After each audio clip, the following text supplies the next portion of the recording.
নমস্কার বন্ধুরা, বাংলার রাজনৈতিক অঙ্গন এখন উত্তপ্ত। প্রশ্ন একটাই, 294 আসনের লড়াইয়ের শেষ হাসি কে হাসবে? মমতা বন্দ্যোপাধ্যায় তৃণমূল, মোদী স্যার বিজেপি, নাকি কংগ্রেস বামজোট? আজকের ভিডিওতে আমরা এক বিশেষ জনমত সমীক্ষা এবং বর্তমানে পরিস্থিতি নিয়ে বিস্তারিত আলোচনা করব। আচ্ছা, পশ্চিমবঙ্গে 294টি বিধানসভা আসন, ক্ষমতায় ফিরতে প্রয়োজন কত? 148টি ম্যাজিক ফিগার। রাজনৈতিক সমীকরণ বলছে লড়াই এবার হবে কাঁটায় কাঁটায়।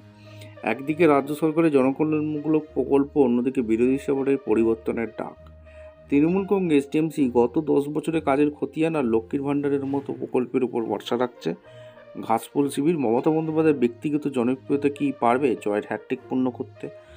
বিজেপি গত লোকসভার ভোটের সাফল্যকে মূলধন করে নবান্ন দখলের স্বপ্ন দেখছে গিরিবাস শিবির। কেন্দ্র নেতৃত্বের ঘন ঘন সফর আর দুর্নীতির অভিযোগকে হাতিয়ার করে তারা ভোটারদের মন জয়ের চেষ্টা করছে।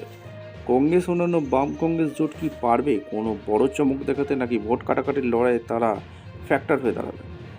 বিভিন্ন সমস্ত জনমত সমীক্ষা আপনাদের সামনে তুলে ধরবো এক এক করে। ভিডিওটি ইনফরমেটিভ মনে হলে চ্যানেলের ফার্স্ট টাইম দেখবে চ্যানেলটাকে সাবস্ক্রাইব করে বেল আইকনটা টিপে রাখবেন। স্টেপ টু স্টেপ আপডেটটি আপনাদের সামনে তুলে ধরবো। আপনার কি মনে হয় 294 আসনে এই মহাযুদ্ধে কে জিতবে? তৃণমূল কি ক্ষমতা ধরে রাখবে, নাকি বাংলার পরিবর্তন আসবে? আপনারা মতামত অবশ্যই নিচে কমেন্ট করে জানাতে পারেন এবং চ্যানেলে ফার্স্ট টাইম দেখলে চ্যানেলটাকে সাবস্ক্রাইব করে বেল আইকনটা টিপে রাখতে হবে। যে বিভিন্ন সমীক্ষা করেছে তাদের একটা রিপোর্ট আপনাদের সামনে তুলে ধরব।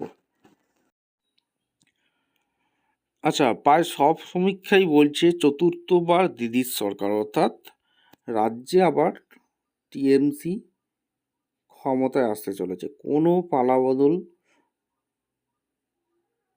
বদল হচ্ছে না সরকারের, ঠিক আছে?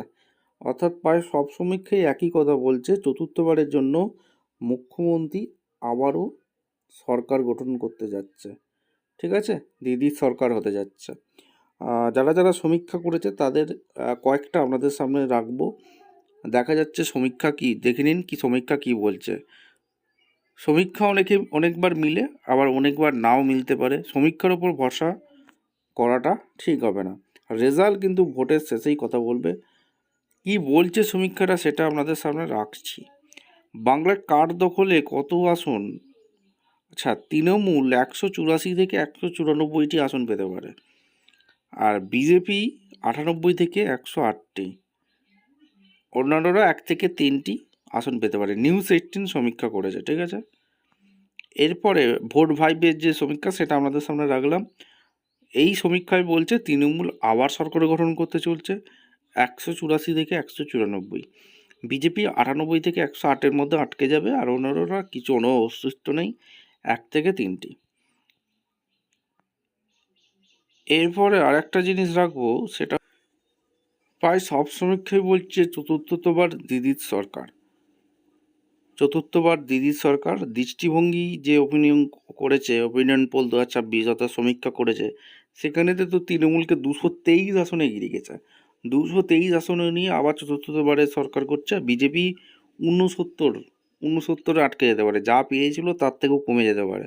বামফ্রন্ট 0, কংগ্রেস 2, অন্যান্যরা 0, অর্থাৎ কোনো অস্তিত্বই নেই। বামফ্রন্টেরও নেই, কংগ্রেসেরও নেই। যা হবে তৃণমূল ভার্সেস বিজেপির লড়াই হতে চলেছে। দৃষ্টিভঙ্গির ওপিনিয়ন পোল এটাই বলছে, অর্থাৎ যে সমীক্ষা করেছে তারা সেটাই বলছে। ভিডিওটা ইনফরমেটিভ মনে হলে আপনারা অবশ্যই চ্যানেলটাকে সাবস্ক্রাইব করে বেল আইকনটা টিপে রাখবেন।